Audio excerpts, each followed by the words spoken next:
and welcome to another edition of Closed Mode, the Enterprise Sales Show. And today we're all really lucky to be here with Matt Finch. Matt is VP of Sales Engineering at Olo, which is an open SaaS platform for restaurants that enables hospitality at every touch point. How was that, Matt? Did I do okay? That was great. You nailed it. Yeah, absolutely. Right. Yeah, No more. You mentioned about being lucky to have me on. It's definitely the other way around. I'm super privileged to be on this podcast that I listen a lot to. Thank you. So great to be here. Well, we don't do enough on the human side of enterprise sales and that kind of thing. And you and I wandered into our kind of pre-call into something about balancing kind of physical and mental health with professional growth. And it's a subject that's near and dear to me. And many years ago, I read a quote, allegedly by Confucius. I just saw a meme the other day that said, "I didn't say any of that crap." And it was signed Confucius. But this one is alleged to him that we can be both poet and warrior, right? And that kind of changed because I felt like what you and I were talking about was that kind of out of balance between the poet and the warrior. What's your perspective on that? Yeah, definitely. And I think it's something that we've had to grow into, especially over the course of the last couple of decades when technology has enabled us to be even more interconnected. We can talk about work-life balance, but really I think it's more like a work-life integration these days. To use a tech word, but I think from the perspective of trying to understand how you bring the warrior and the poet together at the right time, at the right moment, I think is a really new skill for a lot of people. I also think remote working, no commute. How do you have that work-life integration when I'm here at home? I've got my family is outside of that door, right? And the ability to instantly switch from one character to another is not possible. And I also think we need to reflect on what type of character you bring to work and you then bring home. And we know we're all generally slightly different between the two, but we've got core tenets that we should really believe in as well. I also think technology, right? When I first started in sales 15 years ago, we didn't have Slack on our phones. We didn't have smartphones. We were just starting to get into having some kind of email on a phone, like a BlackBerry style thing. And the integration of the two worlds has just been incredible, to a point where I think we have to set healthy boundaries between the two as well, but they would need to be integrated, those two worlds, especially if you work in sales. Think about the traditional 9 to 5 of a seller, which would be commute to work, sit at the desk, grab a coffee, hit the phones, or whatever activity you have to do that day, run some meetings, maybe travel. 5 o'clock comes, you head home. During your commute, you get to decompress, listen to some music, listen to a podcast, to change your world, have that moment in time that's just for you on that commute on the way home. And then you can turn up and be the separate person, the different person, the poet in your personal time, and whether that's personal passions or family or whatever. And you have that separation, or we used to have that separation. And I think that separation has really started to blur. So I think we have to be proactive in knowing, owning, and deciding when we're each of those different roles, and bring the two together in an integration, as opposed to a firm balance that we may have had to have in previous lives. It's so tricky. One of the things you mentioned when we were chatting about this was like people pleasing being a trap, and I connected that notion to this idea of the balance of kind of who we are. But tell me more about that. What's your perspective? Yeah, definitely. And I think again, this is potentially something generational. When you're trying to climb the corporate ladder, your first year or two into a job, and you're trying to learn as much as you can. You're trying to impress the right people, climb the ladder, all of those kind of things. I think it's very easy to fall into this trap of kind of people pleasing and saying yes to everything that comes your way, and taking everything on your shoulders. Now, to a degree, that helps us learn what we're good at. That helps us learn what we should and shouldn't take on in the future. So it's not necessarily a bad thing. But the thing that we were talking about, and the thing I think is really interesting, is what does people pleasing as a trap look like? People pleasing can be a good thing, I think, early on, but I think as you grow and mature and you want to expand your career overall, I think it can end up being a trap. And the thing for me around that is the growth of credibility and authenticity of yourself in any role. And I think if you fall into the trap of saying yes, trying to please everyone, not having your own perspective and opinion, and just agreeing with everybody else for the sake of it, I think it starts to erode your kind of social value in your place in the world, in the corporate world, because you end up being known as the person that just kind of says yes to everything, as opposed to having a different perspective. Sometimes being a contrarian is a good thing because it's your genuine opinion. And I found a lot of the times I've fallen into this trap myself a few times. So I speak really from experience, which is that I've had better results in situations when I've just believed and communicated what I authentically believe, as opposed to what I think someone else wants to hear. Matt, you just said two things in there.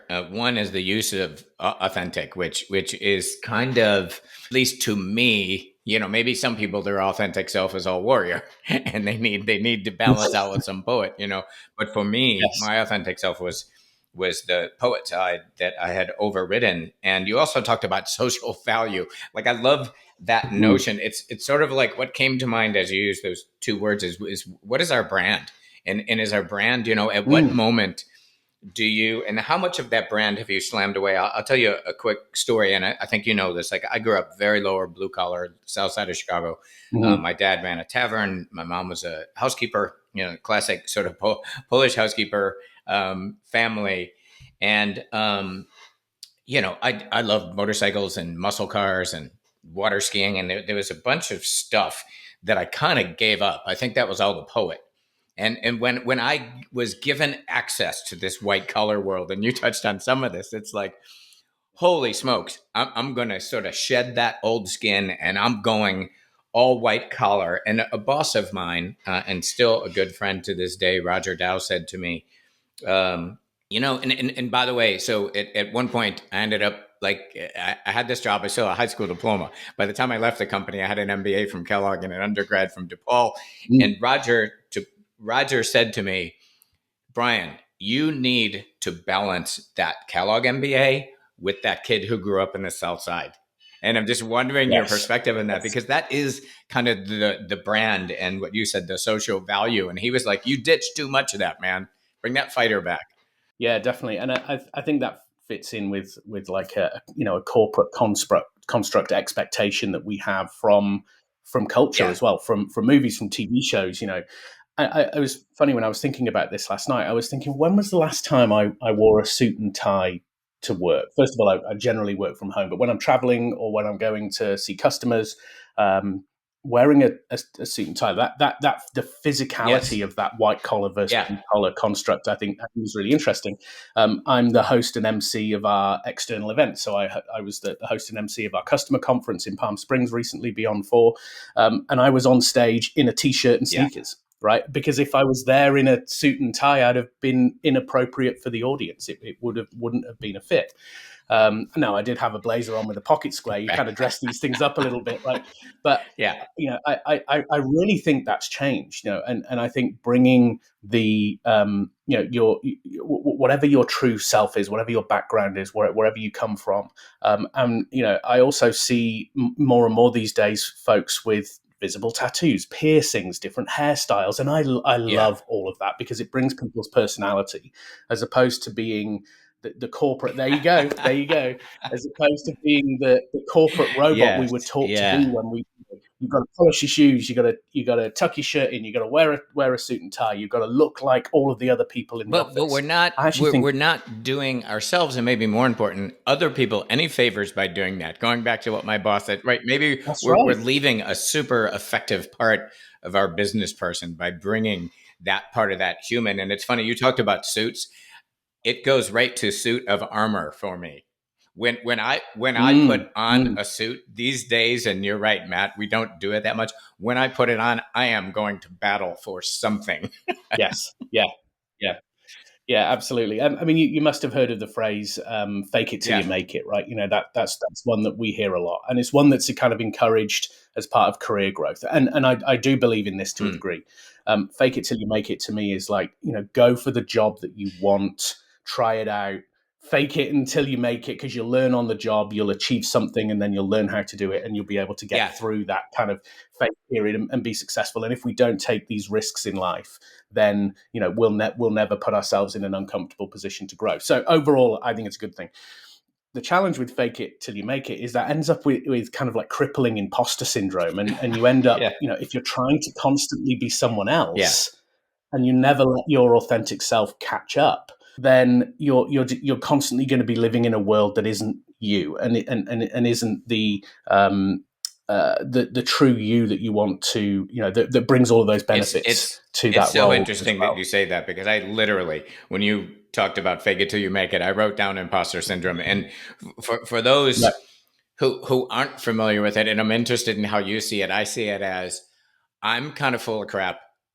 Like, I don't belong in this room, and I've been there, given where I came from, sitting as a VP and wearing my suit of armor, and especially before I got minted with the higher education. I was like, Everybody knows, and I'm going to get busted at some moment. Someone's going to figure out this is all bullshit. Like, everything that I've done is it right. How would you talk about Yeah, imposter syndrome? yeah. My goodness, 100%. I mean, I don't have a college degree. I finished what's called A levels in the UK, which is kind of the equivalent like an associate's degree. But anyway, it's a different Yeah. system. But every single day, I worry that someone's going to come along and say, "Well, you didn't go to Yes. school, so like, how come you're here?" And I've really learned to grow into that, which is kind of when I'm in a role and it's going well, I'm looking at my immediate results. Like, it doesn't matter about the background, it doesn't matter about Yes. the education. And it's often funny how people take different paths to get there, and college, not college, MBA, all sorts of different paths to get to, frankly, the same place. Like, hey, we're sat in this meeting room together. We both work at the same company. We're having this. It doesn't matter how we got Correct. there. We're Yes. here and we're performing. And we should judge each other and look at each other and help each other based on immediate relevant Yeah. results, especially in sales. That's so obvious, isn't it? Some of the best salespeople that I've ever worked with either don't have college degrees or they have college degrees in something entirely irrelevant. In fact, the very, very best one had a college degree in poetry, which is really interesting. How creative is that? And this concept of storytelling and all that kind of thing. Like, the place, the journey that we travel doesn't define the place that we're going, and the journey that we travel doesn't define the place and the results as to where we're at right now. Now, don't get me wrong. If you want to be a corporate lawyer, if you want to be a surgeon, if you want to be, all sorts of jobs that require a degree, 100% is the right path to take. Yeah. And I fully encourage it. I'll be encouraging my kids to go to college as well. But it doesn't mean you're hamstrung by, I didn't do the normal path, so I can't go into a world I want to get into. There's always a way to get into the world that you want to get into, especially with the way technology in the world is these days. You can go and learn anything on YouTube, go and practice it, turn up and give it your best try. And I think that's more what we should lean into these days. I love that, and I failed to remember that you and I spoke about education last time, and love the way you challenge the status quo. And I think it's having taught decision making in a past life. I mean, that's a heuristic people have for hiring people, right? And so I have a bias, and heuristics help, but oftentimes they cloud your decisions. And I think you're completely right. I mean, I've got someone in my family who is an unbelievable tech salesperson, and he's Mm-hmm. got a high school degree and hides that.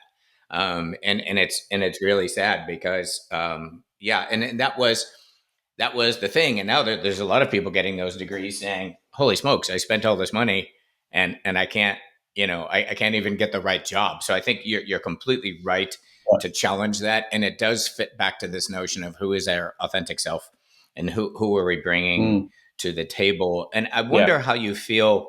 um, if I can go back, I mean, I've been in business 25 years, but today I feel like this notion that you and I are talking about is not only more accepted, maybe even a little more encouraged. How would you react to that? Mhm. Yeah, absolutely. I think it is really encouraged, and I see more and more companies dropping the degree requirement, or at least having or equivalent experience. And I think that's really important for companies to recognise that folks can come from different paths and still be just as effective in the role. Now, of course, opening doors at the start of someone's career, that becomes difficult with or without the educational background, for sure. But I think that's something that, again, I'm seeing more and more companies open up roles for different paths into their organization. I'm definitely seeing that it's becoming more and more of a thing. Certainly in tech, I'm noticing as well, certain roles, especially in sales. I think there's a salesperson in Yeah. everyone, and just some of us end up turning Yep. professional. You can learn, perfect, practice, and get that skill to be at a professional level, at a pro level, and then turn up and have a wonderful career. It doesn't matter your background. And I think companies are definitely seeing that, especially in the sales world when we're so results driven. If you have proven results, if you climb the ladder in any sales organization, and then eventually you maybe make the switch to tech through selling something else first, it doesn't matter. It doesn't matter where you come from. We're judging ourselves on the results that we've had previously and the way that we turn up every single day. So yeah, I see it more and more as being an accepting and changing world. And it speaks to diversity as well. It Yes. speaks to Yes. opportunity. It speaks to the way that people grow up, and can they afford to go to college? Do they have the wherewithal and the resources to be able to take that step? And some people's situations are very different, and not having the opportunity to even take those paths is a very common thing. That doesn't stop that person having the potential to being an amazing Yeah. salesperson or amazing sales engineer. And I think that's something that we're recognizing more and more. Yeah, and it's now that there's limits to this, and you were talking about sort of the educational requirement. I also think like there's that old saying out there about let your freak flag fly, Mm, and I think within limits, of course. Too much of a freak will scare people off, but I think a lot of us have some kind of freak flag in there, and I think letting it rip, not only internally, as you say, what back to your social value, what is your brand, what's most authentic about you, mm, internally, I mm. think that can help. I also think it can help with customers. Show me, don't be a Yes, robot. Show me a little bit. Like I think yes, there's a certain vulnerability that comes with letting your freak flag peek out a little bit. Maybe it's not a massive flag, but yes. enough to let people know who the hell you are. Yeah, what's your thoughts on that?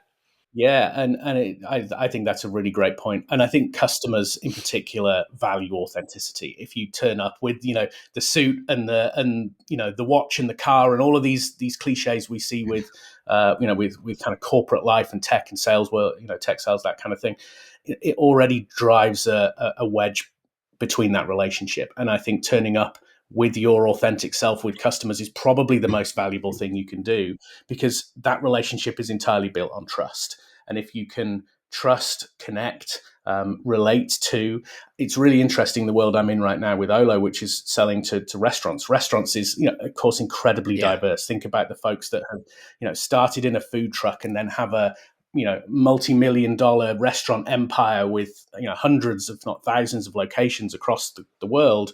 You know, think about the person that started that food truck and what they needed to do to get that off the ground, and the background they had and where they learned their skills. And then we then turn up as these kind of tech sellers. We have to turn up as people that are incredibly authentic and passionate about what we do, because that's exactly what the folks that we're selling to are. I mean, they are incredibly passionate about their restaurant brand, about hospitality, about the food that they create, the experiences that they Yep. create for their customers. And if we turn up and don't match that type of truth and energy and authenticity, we don't get very far. And I think that's something we've recognized at Olo, is we have an incredibly diverse and rich group of sellers and customer success people within our organization, because we really need them to be. If we were all polished corporate robots, we actually wouldn't have great relationships with these really wonderful restaurateurs and hospitality folks that we deal with every single day. Yeah, I wonder too. I feel like it's more generational, the need to fit in, and maybe the subject you and I are having Mm, or talking about has less to do with a 26-year-old than somebody of a certain generation? Like, Mhm. do you think it's generational, or do you think the younger people entering the workforce are feeling this as much? Yeah, I think I think the way that I really connect with with this topic is think about 10 years ago when the phrase millennial was almost used as a Yes. derogatory term. It was, it was a newer generation of folks that were coming into the world with a different perspective. They've been through a whole different world to get to where they are. They were the first generation having, technology at their fingertips. They were born at the same time as the internet and grew with that, right? Very different thing. The millennial, I think 10 years ago was almost used as some kind of derogatory term. Now that generation are becoming middle, if not senior managers and leaders within organizations. And I think that's what's really fascinating to me is that the world is changing with the generations that have sticking with their authentic self and how Yeah. they've grown up. And I think that's a really wonderful thing. I think I also think there's a huge element of learning and growing and maturing, and the wonderful, crazy, amazing ideas we have at 22, we think then at 42 and think, wow, that was kind of crazy. Some people are hanging on to that, and other people, we kind of mature and slow down and be more considered, and that's just Yes. life. That's just growing through life. But no, I think generationally it is changing. I think it's changing for the better. I'm getting on in years now, and I've been around Mhm. the job for a while. I think I just sneak into millennial, just like by 1 year, if you look at Okay. the kind of. But so I'm kind of like borderline, right? But I so much more associate with a younger and progressive world than trying to continue to climb the corporate ladder, that was my father's world. And I think that's what we're seeing a lot more And of. I think you're right. It's the DNA. When you said your father's world, it's the DNA of what white collar meant, who we had to be Yeah, within that. And maybe it's a little easier if you come from this as I didn't, and I'm not certain you did, but who knows? I imagine there's people who grew up with, mama or papa was a CEO, and they're still struggling with this imposter thing, yeah, which then yeah, helps them, makes them present a different person. So I want to finish with a couple of things that I think are really important. Kind of a two-part question. The first part is about the self. What's your sense of, like, if you're listening to this and you're like, man, I have been ditching really important parts of myself. What's your sense of how to take the first steps toward bringing more authenticity to the workplace? yeah. I think you've got to own who you Yep. are. And I think there are always things about ourselves that we can improve. So I think taking a very proactive, introspective look at who we are, what our traits are, what are our strengths, how does someone being slightly different or a little bit weird, how can we turn that into a Yep. positive? How can that just be a superpower of ours? How can we talk to things like neurodivergency as being a positive in the workplace as opposed to something to, try and live with or disguise or mask, right? And I also think that comes with identifying the areas that you can improve. I think it's all about looking inside and discovering what you're good at, working with coaches, working with folks that can give you honest and direct feedback, and working on the things where you definitely can make some improvements. None of us are perfect, but I think anchoring back to core beliefs, having a core belief system, having almost like a personal mission statement that you're anchored to in terms of the way that you live your life. I think setting healthy boundaries with that work-life integration that we spoke about earlier on, but flexible boundaries, especially if you work in sales. If end of quarter happens to be on a Sunday, you might have to, do a couple of calls to close that deal, get that contract signed on that Saturday, Yep. right? That's the life that we live in. But then knowing that we should be perfectly comfortable with a balance to that, and being flexible every single day, I think is really important. So I'm a big fan of personal boundaries, but those boundaries being flexible and mapping to the world that we're living Yep. in. Yep. Um, I'm thinking back to my bio, standing on stage, speaking and being introduced. And my bio was all about um, DePaul, Kellogg, VP title at a Fortune 50, several mm, books mm, that I've authored. And I have to tell you, several years ago, I added the beginning of my career being I labored for ironworkers, I drove a dump truck, and I wrenched on cars. I wasn't a mechanic, but I was like a number two. And I've added that now to my bio with the disclaimer that none of these skills are current. And so the reason I Yes. bring that up is like trying to find ways to weave in a little bit of who you are and balancing that out. I mean, for me, that was a simple way. How about as a leader? How what are your thoughts on encouraging those around us to let that come out a little bit? Yeah. I think you've got to create a safe space for that to work. I think you've got to be intuitive as a leader, and you've got to be inquisitive. I think you've got to, feel, hear, understand, make it okay for someone to say, hey, I kind of grew up a little differently. My world was a little different growing up. And allowing someone to tell that story, I think is creating spaces for people to tell those stories, and really genuinely being enthusiastic. I always look for the positive in people, and I look back on experiences whether somebody had an amazing childhood with all the money and the lifestyle and all of that. That's got positives in it. Doesn't matter Yeah. what you think about that. If somebody grows up, on the poorer side of town and struggle through life, you talk about the positives that come from that. Maybe there's a different style of grit. There's a different communication style. There's something else that they can bring to the table. I think just as a leader, you've got to embrace everybody's background, allow that background to exist, and not try and shut it down. And if you see someone trying to conform and not be themselves, like help them be themselves. I think allow them to come and tell that story. I'm a big fan, certainly in any role I've been in, is kind of asking myself three key questions, and I encourage people to do this as well. When we're thinking about the role that we're in right now or the role that we want in the future, do I have fundamental job security? Is the company doing well? Is it performing well? Am I performing? Are we hitting my targets? That kind of thing. So number one, very basic job security. The next one is, do I have upside here? Can I still learn? Can I still grow? Is there financial upside? Can I continue to make more money this year than I did last year? All of those things. Is there upside for me being there? But the most important thing, and the biggest question that I've anchored to later on in my life, is, does working here make me happy? What kind of person am I when I work here? Is my family life good because I work here? When I walk out the door that's behind me and I'm straight into being a father, husband, am I a better person or a worse person for working in this role? Those are questions that I ask myself. But from a leadership perspective, what I like to do is think about every decision I make, every communication I have in that context. Is this going to make this person happier, better at home? Are they going to have a better work-life balance and integration?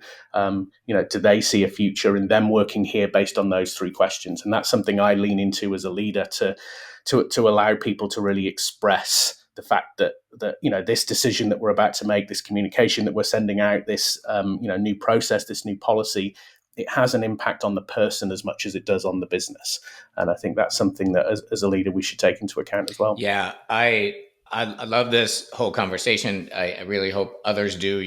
I thought back to the last few subjects. It's been forecasting, emerging tech, and AI. It's been competitive enablement, and we do not spend enough on time on the human side of enterprise sales, either as a seller or a leader. So I'm so glad that this concept sort of emerged as you and I were chatting last week. And I would encourage anybody who's interested. I wrote a book, I think called Poet and Warrior, and it's about balancing Yep. our personal and professional lives. And anybody who listens to this, just put a note in the comment section, and I'll just send you a PDF copy of the thing. I've never sold it. I wrote it, and it was a kind of a life's work. So it's there if people are interested in this subject and they want to do more. But you've been super generous with your time and your ideas, and this is a really important subject, and I appreciate you being here.